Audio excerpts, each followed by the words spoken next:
আরো নানান নানান বিষয়ে তিনি কথা বলেছেন।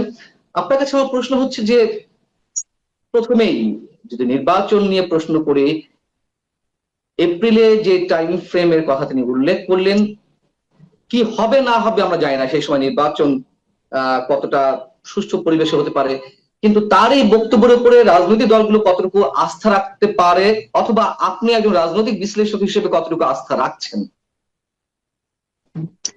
ধন্যবাদ। দেখুন, আমরা যখন স্কুলে পড়তাম তখন এপ্রিলের 1 তারিখে আমরা খুব মজা করে এপ্রিল ফুল করবার চেষ্টা করতাম সবাইকে। অর্থাৎ এপ্রিল মাস হচ্ছে বোকা বানানোর মাস, এবং এর সঙ্গে কোন ইসলামী পণ্ডিত আবার মুসলিম নিধনের বিষয়টাও নিয়ে আসে। এখন যেহেতু প্রফেসর ইউনূসের ধর্মান্তরিত হওয়ার একটা বিষয় ফোরফ্রন্টে চলে এসছে, যখনই আপনি পাবলিক লাইফে আসবেন আপনার পার্সোনাল কোনো বিষয় আর থাকবে না। Public figure, public man.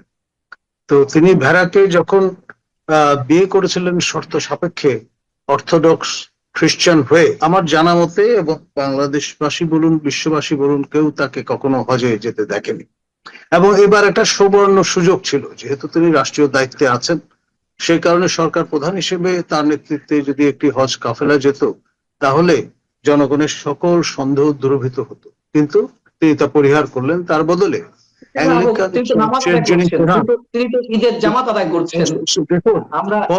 ফরজের খবর নাই, তিনি আপনার ওয়াজিব নিয়ে টানাটানিতে ব্যস্ত। সেটি অন্য বিষয়। এখন তার মানে আপনি বলতে চাচ্ছেন যে তিনি এপ্রিল ফুল করবেন, এবং রাজনৈতিক দলগুলো 12 দলীয় জোট এরকম একটি বক্তব্য দিয়েছে। আমার বক্তব্য নয়, 12টি দলের পক্ষ থেকে ঠিক এই টার্মটি ব্যবহার করা হয়েছে যে তিনি এপ্রিল ফুল করতে। রাজনৈতিক বিশ্লেষক হিসেবে আপনি কি মনে করেন তার উপরে কতটুকু আস্থা জাতি রাখতে পারে, বা আপনি কতটুকু রাখছেন যে না এপ্রিলে তিনি যে প্রতিশ্রুতি দিয়েছেন সেটিও বা কতটুকু আমরা আস্থা রাখবো? দেখুন, আপনার তার মুখপত্র শফিক মহোদয় বারংবার আমাদের বলেছেন, তিনি মানে তার যিনি এমপ্লয়ার প্রফেসর ইউনূস, তিনি এক কথার মানুষ। তিনি বারংবার বলেছেন, একবার জানুয়ারি, একবার ফেব্রুয়ারি, একবার মার্চ, একবার এপ্রিল, একবার মে, একবার জুন, অর্থাৎ জুনের একদিন আগেও তিনি নির্বাচন আয়োজন করবেন না। এই যে ধনুর্ভঙ্গপণ, সেখান থেকে তাকে কেন এগিয়ে আসতে হলো, এখানেও সূক্ষ্ম একটা রাজনীতি তিনি করেছেন। জামাতের পক্ষ থেকে দাবি করা হয়েছিল এপ্রিলে যাতে নির্বাচন হয়, এবং তিনি জামাতের সঙ্গে নিজেকে আপনার এই যে কমরেডারিটা দেখালেন, তার মধ্য দিয়ে তিনি একটি বিভেদ বা সীমারেখা টানবার চেষ্টা করেছেন, এবং এই সর্বশেষ যে অবস্থানটি সেটি ব্যক্ত করে কিন্তু তিনি চূড়ান্তভাবে তার নিরপেক্ষতা হারিয়েছেন। তার সরকারের অধীনে নির্বাচন হলে কেউ এই নির্বাচনকে আর গ্রহণযোগ্য বলে বিবেচনা করবে বলে আমার মনে হয় না। আর বিএনপির পক্ষ থেকে যে প্রেস বিজ্ঞপ্তিটি হাজির করা হয়েছে সেটিও কিন্তু তার জন্য খুব ভালো সুখকর বার্তা নয়। আপনার তাৎক্ষণিক যে প্রতিক্রিয়াগুলো আমরা দেখেছি, আমাদের নূর থেকে শুরু করে, প্রিন্স থেকে শুরু করে, আপনার খেলাফত মজলিস থেকে শুরু করে, কম বেশি সবাই কিন্তু নানান রকমের প্রতিক্রিয়া ব্যক্ত করেছেন। তো ফলে এখানে তার জন্য কিন্তু পথটা কুসুমাস্তীর্ণ আর থাকলো না, এটি কণ্টকাকীর্ণ হয়ে গেল।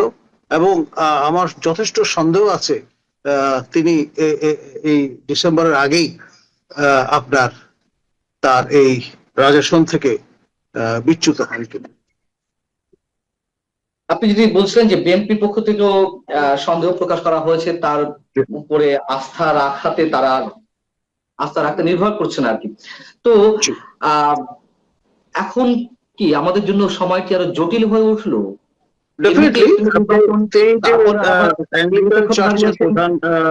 রাজা চার্লসের সঙ্গে বৈঠক করতে যাচ্ছে, সেখানেও কিন্তু তার জন্য রাফ রিসেপশন অপেক্ষা করছে।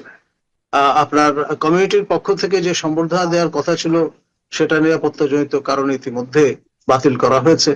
তারপরেও একেবারে পেডিগ্রি দেখে আপনার ডিএনএ টেস্ট করে জনা 10 কমিউনিটি লিডারের সঙ্গে একটা বৈঠকের কথা আছে।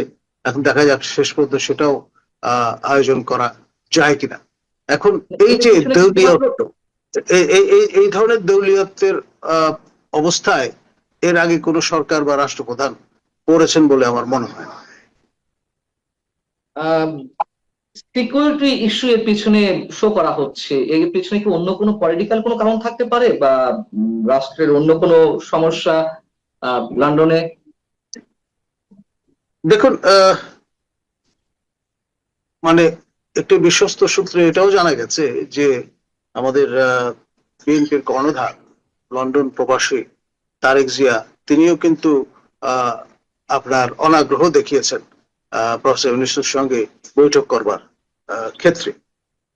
কারণ হচ্ছে, যেই লোক সবাইকে ব্যবহার করতে ওস্তাদ, গরিব মানুষের পকেট থেকে চিপে পয়সা বের করবার কৌশল যিনি আবিষ্কার করেছেন, তিনি তারেক জিয়ার মতো ব্যক্তিত্ব, যিনি লড়াকু একজন তরুণ তুর্কি থেকে শুরু করে আজকে পরিণত বয়সে এসছেন, তাকে পর্যন্ত কায়দা করে বিক্রি করে দেন কিনা। সেক্ষেত্রে বিএনপির পক্ষ থেকে আরো একটি অভিযোগ জানানো হয়েছে যে তিনি রাজনৈতিক ভব্যতার সীমা লঙ্ঘন করেছেন।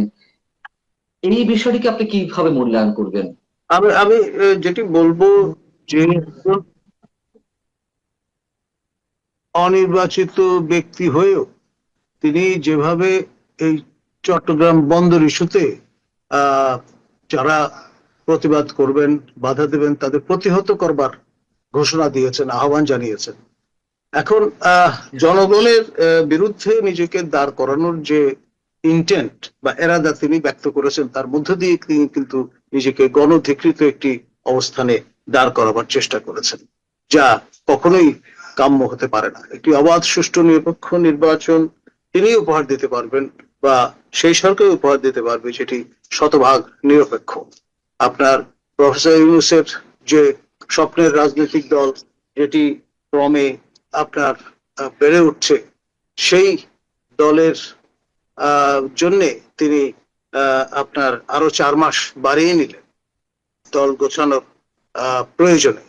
এখন পরে আবার সেই স্পেনের মুসলিম নিধনের কায়দায় তিনি যদি এপ্রিল ফুল কার্যকরী করেন, তখন তো নির্বাচন ট্র্যাকচ্যুত হয়ে এমন জায়গায় চলে যাবে যে গৃহযুদ্ধ হয়ে দাঁড়াবে আপনার অনিবার্য বাস্তবতা।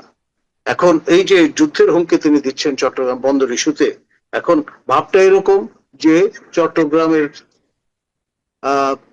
সন্তান তিনি, সেই কারণে চট্টগ্রাম তার বাবার দেশ, তিনি যা ইচ্ছা তাই করতে পারেন। আমাদের এই চট্টগ্রামের বাইরে যাদের বাড়ি, তাদের কোনো কিছু বলবার নেই। ভাবটা এইরকম, এটা মৌরুষি পাট্টার মতো হয়ে দাঁড়িয়েছে তার কাছে। তিনি যে কোনো মূল্যে আপনার করিডোর প্রদান করবেন, যে কোনো মূল্যে চট্টগ্রাম বন্দর বিদেশিদের হাতে তুলে দেবেন, এবং এটা নিয়ে তিনি কোন রকমের ছাড় দিতে রাজি নন।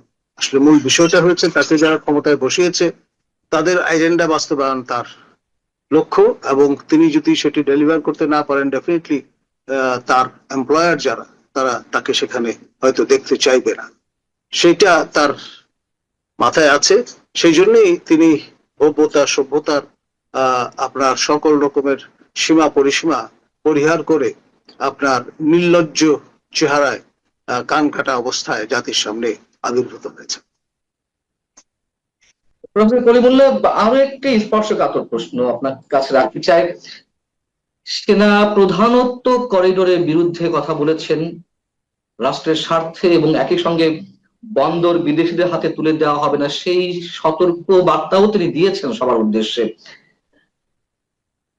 তিনি কি একই সঙ্গে সেনাবাহিনী, বিএনপি কিংবা আর যারা বিরোধিতা করা বা করছেন, আপনি থেকে শুরু করে আমরা সবাই যারা দেশের স্বার্থে কথা বলছি, সবার বিরুদ্ধে প্রতিহত করা ঘোষণা দিয়েছেন? মানে সবাইকে প্রতিহত করা ঘোষণা আপনার কাছে এরকমটা মনে হয়?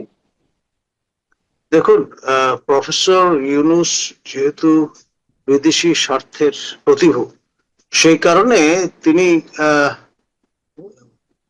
আমরা বনাম বিশ্ব এইরকম একটি ব্যাটল লাইন ড্র করবার চেষ্টা করছেন।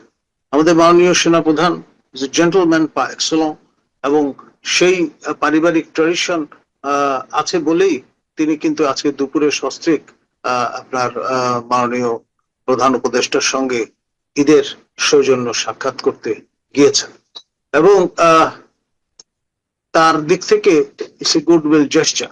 তারপরেও যদি প্রফেসর ইউনূস ট্র্যাকে না আসেন তাহলে আসলে সবার জন্যই সেটি হবে রীতিমতো অনাকাঙ্ক্ষিত নাজুক একটি পরিস্থিতি।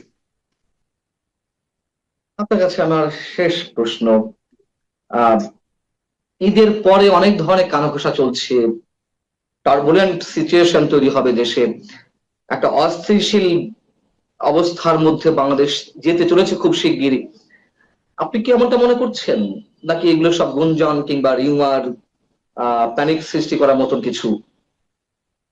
দেখুন, আজ পর্যন্ত এই সরকার প্রায় 10 মাস পার করেছে, যাবতীয় যা কিছু বলেছে তাই করেছে এবং তার উপদেষ্টা পরিষদের পক্ষ থেকে মাহফুজ মহোদয় তো গৃহযুদ্ধের আগাম বার্তা দিয়েই রেখেছেন। সুতরাং এই ঈদুল আজহার পর, এই ছুটির পরে যে সময়টা, সেটি আমার মনে হয় খুবই ঝঞ্ঝা বিক্ষুব্ধ একটি সময় আমাদের অতিক্রম করতে হবে এবং এই যুদ্ধে হয় প্রফেসর ইউনূস গদিচ্যুত হবেন এবং আপনার একটি অবাধ, সুষ্ঠু, নিরপেক্ষ নির্বাচন উপহার দেওয়ার উপযোগী একটি নিরপেক্ষ সরকার ক্ষমতায় আসবে, নতুবা আমাদের একটি যেটাকে বলে ইলেকশন ইঞ্জিনিয়ারিং প্রত্যক্ষ করতে হতে পারে।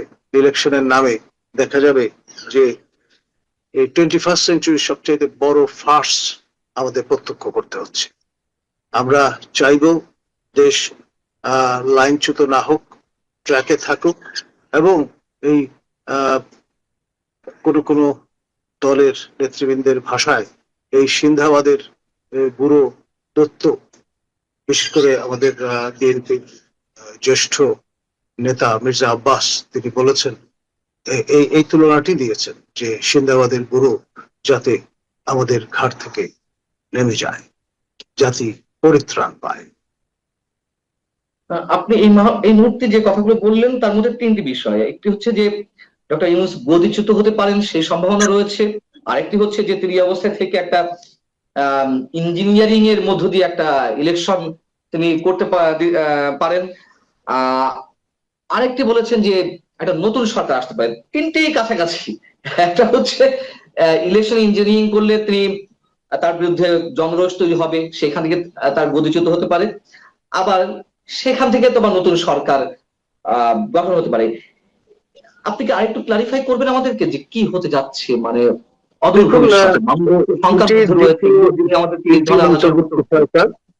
প্রথম অন্তর্বর্তী সরকার আমাদের একটি সেরা নির্বাচন উপহার দিয়েছিল জাস্টিস শাহাবুদ্দিনের নেতৃত্বে এবং 90 দিনের মাথায় তারা সমস্ত কাজকর্ম সেরে যে যার বাড়ি ফিরে গিয়েছিলেন। এখন দ্বিতীয় অন্তর্বর্তী সরকার আপনার এই নির্বাচনের দোহাই দিয়ে আপনার একের পর এক বিভিন্ন অজুহাত হাজির করে 10 মাস তো পার করে দিয়েছেন। একজন শিশু ভূমিষ্ঠ হওয়ার জন্য 10 মাসের বেশি সময় লাগবার কথা নয়। সেখানে মনুষ্য সন্তান যেখানে জন্ম লাভ করতে পারে 10 মাসে, সেখানে তিনি কিন্তু একটি নির্বাচন এমন সময়ে করবার ঘোষণা দিলেন যেটি রীতিমতো অসম্ভব।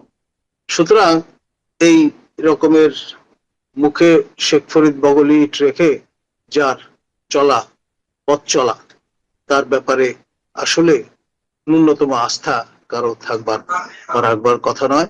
আমরা চাইব তৃতীয় অন্তর্বর্তী সরকার গঠিত হোক এবং জাতি পরিত্রাণ পাক। আপনি বলছেন দ্বিতীয় একটি বিকল্প সরকার গঠিত হোক, তাদের মাধ্যমে নির্বাচনটি হোক, এটাই আপনার প্রত্যাশা। অর্থাৎ একেবারেই নিরপেক্ষতা হারিয়েছেন আমাদের প্রধান উপদেষ্টা, তাতে কোনো সন্দেহ আছে বলে মনে হয় না। জি, এবং তিনি যে বক্তব্যগুলো, সেগুলো যদি আপনি একটু ফ্রেমে নিয়ে আসেন, তিনি বলেছেন যে নতুন দলটিকে সময় দেওয়া দরকার। এখন নতুন দল তো তার আশীর্বাদ পুষ্ট দল। এটা নিয়ে কারো যদি সন্দেহ থাকে তাহলে বুঝতে হবে যে আমরা এখনো অপরিপক্ক রয়ে গেছি। তাহলে আমি যদি একটু কনসাইজ করি, আপনার আশঙ্কার জায়গাটি কি এখানে যে তিনি গদিচ্যুত হচ্ছেন, নতুন একটা সরকার আসছে, তাদের অধীনে নির্বাচন হবে, নাকি তিনি আহ, মানে একটা প্রপার ট্রাকে উঠে নির্বাচনটি করতে পারবেন? দেখুন, এটি হচ্ছে সময়ের দাবি। আপনি একবার যখন আপনার জ্যাকেল চেহারাটি দেখিয়ে ফেলেন, তারপরে কারো আর আস্থা থাকবার কথা নয়। এখন তিনি একটার পর একটা গিমিক হাজির করছেন। এই শতাব্দীর সেরা বাজিকর হিসেবে ইতিমধ্যে নিজেকে প্রতিষ্ঠিত করে ফেলেছে।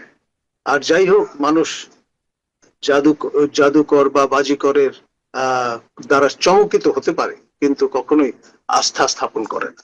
আর এই ব্যাপারে আমাদের ধর্মীয় নিষেধ আছে। এই পবিত্র ঈদুল